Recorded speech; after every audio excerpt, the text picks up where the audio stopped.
شام کو شمس بھی روتا ہوا ڈھلتا ہوگا، شام کو شمس بھی روتا ہوا ڈھلتا ہو، وہ بنٹھن کے ٹہلتا ہوگا، جن میں محبوب وہ بنٹھن کے ٹہلتا ہوگا۔ کس کو معلوم نہیں طیبہ سے جدائی کا اثر، کس کو معلوم نہیں طیبہ سے جدائی کا اثر، شام کو شمس بھی روتا ہوا ڈھلتا ہوگا، شام کو شمس بھی روتا ہوا ڈھلتا ہوگا۔ صدیق کو آنسو تیرا قابل رشک ہے، صدیق کو آنسو تیرا آپ کے چہرے پہ ٹپکتا ہو، نکلتا ہو۔ زہر الدین شاہ قادری کے در کے آستانے کے ناطا ماحول کافی اچھا بنا دیا۔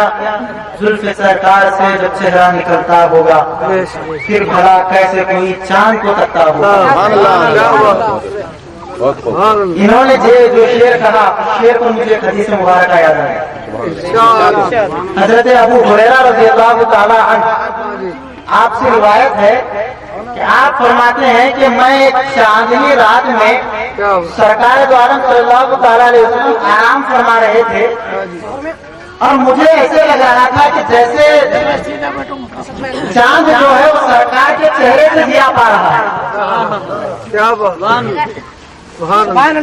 چاند جو ہے سرکار کے چہرے سے ضیا پا رہا ہے اور میں سرکار کی خدمت میں حاضر تھا تو میں دیکھتا کہ ایک نظر میں 14ویں رات کے چاند کو دیکھتا اور ایک نظر میں سرکار کے رخ زیبا کو دیکھتا۔ آپ فرماتے ہیں میں پریشان ہو گیا کہ کس کو خوبصورت کس کو خوبصورتی سے چاہتا ہوں۔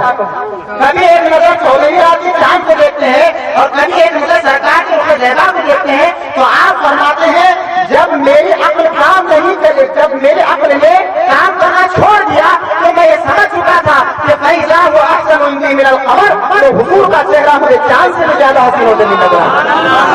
پھر بھلا کیسے کوئی چاند کو تکتا ہوگا۔ تو کافی اچھی نعت مبارک آپ کے سامنے پیش کی گئی۔ سید 4 اشعار پیش کرنے کے لیے سید عبدالرحیم دفیدہ، تو میں آپ سے گزارش کروں گا کہ آپ 4 اشعار چین سے قرار تو سے چین تو سے قرار تو سے چین تم سے قرار تم سے ہے، چین تم سے قرار تم سے،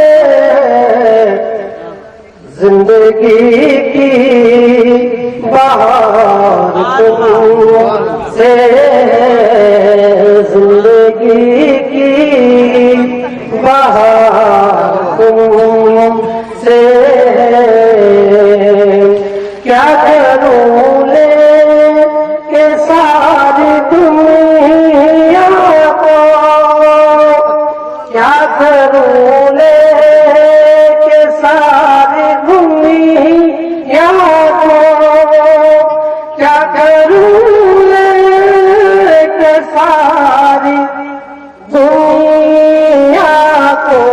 قرار تم سے میرے دل کا قرار تم تو دنیا میں ہے ہزاروں حسین یہ تو دنیا